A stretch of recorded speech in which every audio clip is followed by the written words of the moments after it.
Pagkain din pala eh. Oh.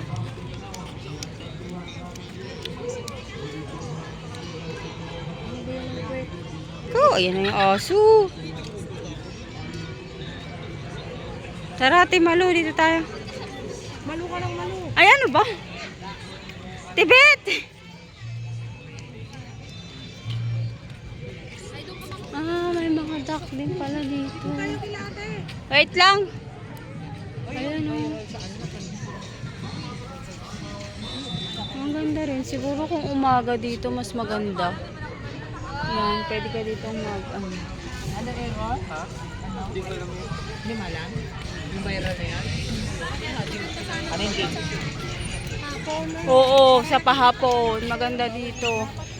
Sa hapon tayo pumunta. Dapat dito na tayo dumiretso kanina. Marami pa rin mga Oo. Kasi gawa nung ano halo-halo.